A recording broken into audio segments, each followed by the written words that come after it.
Can Kevin redeem himself with a win on Sunday? It's going to take a lot more than one game. You can really start, though. You can do a lot. Hey, if you can start warming up, where Lyman said somebody tweeted to him and said, the Browns are playing chess while the rest of the league is playing football about Andrew Berry. But a lot of people are warming up to Andrew Berry. It's like, hey, man, I really like Carson Schlesinger. I think a lot of people, there's a lot of folks that I want him fired. I think there's a lot of people I don't like going through the searches and all this stuff. It means that you failed. Maybe some people are coming to my side about just wanting people fired. I'm like, I don't like people getting fired. It means that you failed in some way. Or that the run of success has come to an end. Now you have to start this over and you have to try to trust somebody else. Does the offense have to score over 20 for that to be a Kevin Stefanski win? Not at all. Not at all. So they can do it just like they did against Green Bay? Because that was all defense. I would say no just because I don't think that's possible to do again. That's why I say no. I agree with you, but what if they did? If they did it again, fine. You were able to motivate them and go out there and win the football game. I'll give them that credit. I got to give, if I attacked the people who argued process over the last few years and said, you guys have to look at the scoreboard eventually, then I have to give him credit for the scoreboard on his end and go, hey, you ended up with more points than the other team. It's the first time you beat him in Pittsburgh since 2003. It would technically be the first time you've actually beat them in Pittsburgh, and even in the postseason, because technically you weren't there. I'm going to give him credit. I want to give him credit. I don't want this thing to fail. I don't want it to fail.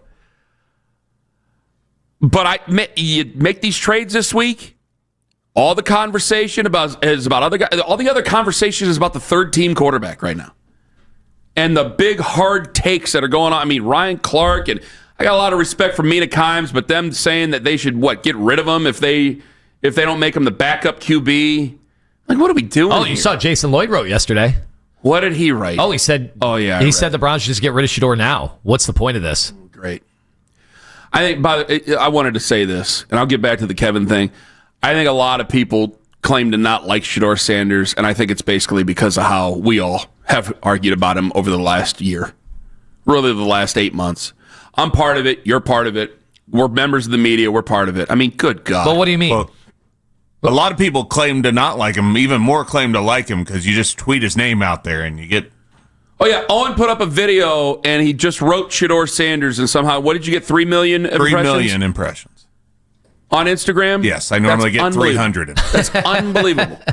Yeah, so, the funny thing is, people keep telling us, get Shedeur out of your mouth. I keep seeing that tweeted at us like crazy, yet they must be searching his name to see what people are saying about him. So, obviously, it's incredible. Like, we had, when you were gone, I did make the mention, like, there's no doubt that his army of supporters are national.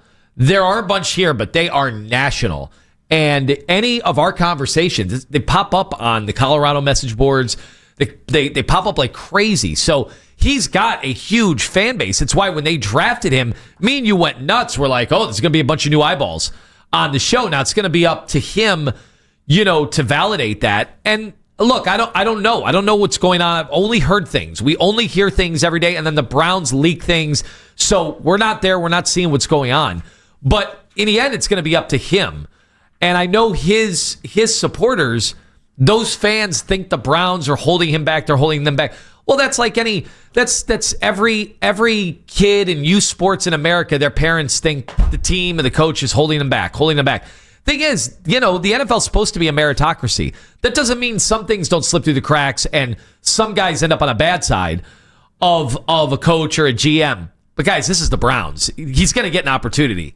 Right? I know Jason Lloyd's saying just get rid of him now. They're not doing that. They're not going to get rid of him now. So he's going to have the opportunity. If you've been through all this and you've been accused of all these things about holding him back on purpose and how there's a vast conspiracy against Shedeur Sanders, I ain't getting rid of him for nothing. He's playing. At some point this year, because I don't think you're going to end up being very good this year, at some point this year, you're going to end up playing. If I'm the Browns, I didn't go through all this to not play him. He's going to play for the Browns this year. I totally disagree with Jason. No, not a chance. Because there is your You're going for quarterbacks. You're as desperate for a quarterback as anybody has been. He'll have his chance. I just got done getting mad at you and Keith an hour ago about Jackson Dart and the whole, should they have taken him number 2 or should they have traded down, still made their moves and still taken Jackson Dart earlier. If we're going to sit here and have these arguments about all these other quarterbacks, then the quarterback that they have, I have no way. It would be I'd be more mad at them for getting rid of him than any of the other things. Because you sat here and you brought him in. You didn't really have the competition thing, whatever. You didn't set him up for success in terms of reps. You didn't do that. Now, I thought that they were trying to do their very best by doing that, but I thought that they were going to have Kenny Pickett or Joe Flacco start the season. I thought they were going to try to hold on to all 4. I didn't realize you were just going to trade away Kenny Pickett, even though Kevin loved him. I didn't think you were just going to trade away Joe Flacco 6 weeks into the season. I should have known it's the Cleveland Browns and anything's possible. But now you've been through all this, you have to see it through. Because if that guy went out there and if you let him go or you traded him away or something like that, like he'd go out there and he could fall flat on his face. Obviously, it's possible. Again, it's the Browns. But if he went out there, if you let him go and he went out there and he played it well for somebody else, I don't know if I could stomach that. It might be my breaking point. Not that I wouldn't love him anymore, but I just would go nuts. I'd just go nuts. I don't know if I could do it anymore. Because I go, nothing is going our way. I'd have to start believing in the supernatural of curses and things of that nature. So, no, you're going to see it through. And I'm sure if he goes out there and he plays, well, great. I'm going to love it. And I'm going to be excited because I was a fan of his father and I like him. If he goes out there and he sucks up the room, I'm sure the Browns are going to be blamed for putting him in a position and not succeed. And they'll get ripped and yeah, they'll deal with that. That's fine. Whatever, it happens. I've been through that before with a quarterback. We'll find out what he's able to do with the Browns.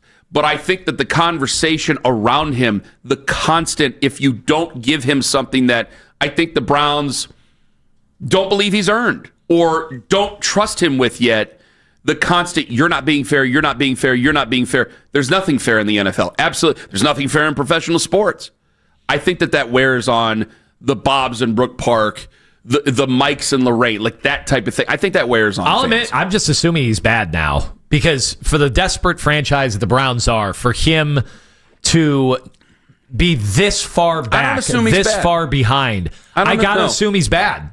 I disagree. We're the Browns. We need a quarterback. We saw Dylan Gabriel. They didn't trust him to throw the ball 7 yards down the field, and yet Shedeur Sanders isn't even getting a whiff. No, I'm assuming he's bad. I disagree. I don't think that Kevin dislikes him the way that another show said. I don't think he dislikes him personally. I don't think that he's bad. Idea. I don't think he's... I want to see where the Browns are at on...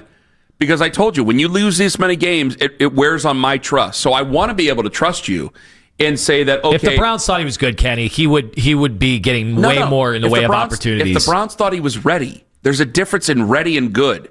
We did this before with other quarterbacks. Was Jackson Dart ready? I think that they finally figured out that he was ready to go with the offense. They kind of just threw him to the wolves. If you watch the way they're playing, they're not babying him. They're not babying him. He is allowed to do things that you would never allow a rookie quarterback to do. Hey, but remember, let's go with what the NFL thinks and not what we think. The NFL thought that he was a first-round draft pick. The NFL thought that Shedeur was a fifth-round draft pick. No matter what any of us want to make up off the top of our heads. We've debated that, yeah. Okay, fine. But they thought he was a fifth-round draft pick. So they obviously are going to trust, the Giants are going to trust Jackson Dart before that the Browns trust, or anybody, trust Shedeur Sanders. That's the natural order of things. I don't think they think he's bad. I don't believe that he's bad. I just don't think he's not ready. I just think he's not ready. If he isn't the backup quarterback this week in Pittsburgh, guys, they think he stinks. Why would he? They do. No, why would you put him in a bad position? Guys can play now. Guys have, especially with that kind of college experience that Shedeur has. Multiple teams. He started. He was under the microscope, under the lights, playing big games, national television, getting massive TV ratings. You've learned nothing. They are not giving him a whiff. And if he is backing up Bailey Zappi this week, the Browns think Shedeur stinks. All these years, years, sucks. you've learned nothing. You've learned absolutely nothing through this last near decade we've been together. What did I say? The desperate Browns are looking for anybody who can throw a football forward. And a cavalcade of morons. Back and see a receiver and toss the receiver. They can't. They don't believe idiots, he's good. And you were the chief idiot, the lord of the idiots. And just look at their behavior, in the year that Deshaun Kaiser ended up playing for this football team because he was the best quarterback we had on the roster. And I kept saying, he's not the most ready. He's not the most ready. He's not the most ready. We're still doing ready in 2025. I'd rather go with my way than your way, just ruining guys' careers. What is the Ken Carman way? All the quarterbacks are out there. Listen to me. Ken Carman Don't listen to So you think Dylan Gabriel should be sitting right now to get more time? He's more ready. Oh, he's more ready to play. That's right. He's more ready to play. Yes, it's that simple. It's that simple. He's more ready to play. They had him behind Kenny Pickett and Joe Flacco, and those guys. You think one stinks and the other did stink? They were more ready to play. I don't think that Kenny Pickett's ever good, but I think he was more ready to play than Dylan Gabriel and Shedeur Sanders. Did you think Bo Nix was ready? Bo Nix had limited skills, and he was out there starting last year. Again, first round. You thought Shedeur was a first rounder. We both did. We both did. And I'm going by what the NFL is saying. Okay. Have you not heard what I said over the last 5 seconds, or are you just waiting to talk? The guy's going to back up Bailey Zappi this week. What does that tell you? I don't want him to back up Bailey Zappi. I want to see him, but if he's not ready, he's not ready. And I have to try to, as much as I don't want to, because they're 1-4 and they don't score over 20 points for 10 straight games and 18 of the last 22 or whatever, you lose count. I don't want to trust Kevin Stefanski, but I have to say, well, they must be thinking that he's not ready to play. Not that he sucks. Not that he's bad. There were a lot of people that thought last year. There were guys on record that thought that Shedeur Sanders was had a better profile than Jackson Dart last year. And Jackson Dart is out there on national television against the defending Super Bowl champs, and they did not baby him. Watch that offense. That was not dink and dunk last night with the Giants. That was go out there, young man, and play football and trust your instincts. And yeah, it almost got him killed because he almost got knocked out. He did get knocked out of the game. But man, they did not baby him the way the Browns babied Dylan Gabriel. And we are talking about Shedeur, who might back up Bailey Zappi this weekend. Well, they babied Dylan Gabriel because he's a third-round pick. Again, were any of the people, as I try to start this sentence the third time, it's like role reversal day where you just keep cutting me off, and I'm the one not screaming right now. Ask the fans. See I'm what they think. I'm going to go to them here in a second. We're not even going to get a chance to do about last night for a second, but we have to because I got to get that investigation going. I just want to ask a simple question before I go to a call. Were any of the people that you said were on the record, were any of them current NFL scouts? Nope. 216-474-0092. I don't know what the scouts say. Hold on. It was all media people. That's different. It was all media people. You said GMs. You're right. Yeah, he went in the 5th round. It was all media people. The NFL, the guys who are still NFL scouts and the guys who are still NFL GMs, as mad as you want to be, as mad as I wanted to be, we're media guys. We don't see it the way they see it. We might have said he was a first-round guy. He went in the 5th for a cavalcade of reasons that we will never really know. Me and you both. Then why are you saying that he's bad instead of maybe he's not ready? We both thought he was going first round. Yeah, and we were both wrong, as well as all the other people, including the guy who was crying during the draft on TV. Vito in Youngstown. Yellow. Hey, guys. Thanks for having me on. Hi. I just don't, eventually, Shedeur is going to get his shot this year. Eventually. And when he, like you said before, when he is ready. Apparently, he's just not ready. I know Stefanski doesn't want to make a mistake again throwing a quarterback out there who's not ready, look terrible, and then they have to pull him again for another quarterback. Lima wanted to bring up, Jackson Dart was just thrown out to the Wolves. Jackson Dart didn't have a quarterback drafted before him in last year's draft. Shedeur was drafted 5th. Dylan was drafted 3rd. Dylan's obviously looked better in camp. So there's some people that disagreed with that. I mean, well, yeah, Daryl. People said he was terrible in camp. I know Daryl will say he's never been wrong, but Daryl's been wrong plenty. Actually, every reporter that was there said he was terrible in camp. Thank you for the call. Okay, well, Zach was wrong too, I guess. Zach was wrong too. Or maybe he'll be right. But I think it's irresponsible to say that you just think he's bad. He might not be ready. You have to wait until you see him it's my assumption he's bad until the Browns' behavior is anything different than what it is right now. You want to know what the goal of the Browns is with Shedeur this year? I'm going to tell you in moments, but first, we're surfsiding with the Cavs. Hit it. Your Surfside Cavs update brought to you by who else? But Surfside, Kenny, the Cavs. They're 0-2 in the preseason. Are you concerned? Not really, but a couple things that stood out to me from yesterday's game in Chicago. DeAndre Hunter in the starting role has looked like he has belonged. I know people roll their eyes. It's preseason. Didn't look that different to me than the first half didn't look that different to me than an actual regular season game. Because remember, they don't play as many preseason games as they used to. They play like 4 this year. Yeah, but Donovan Mitchell How many played. they used to play? Like a dozen back in the day? Yeah, they would play a ton. But DeAndre Hunter has looked like he belonged. And something that we'll be monitoring all year. We have our themes, right? Because people are telling me, it's regular season, doesn't matter. Just wake me up when the playoffs start. No, there are things that you should pay attention to. I talked the other day about the young guys, especially with Max Strus and Darius Garland starting the season not in the lineup. Strus is going to be out a long time, obviously. But I said, pay attention to, Tyrese Proctor. Let's see if he can run the show a little bit. But also Jalen Tyson. But one other thing as a theme. Evan Mobley making the leap. It seems like he's always making pretty big jumps. Is he going to make the leap?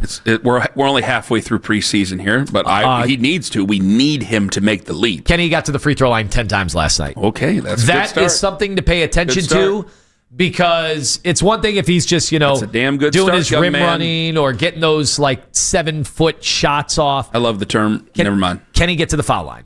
That is what superstars in this league do. They get to the foul line. I'm going to have to dump myself.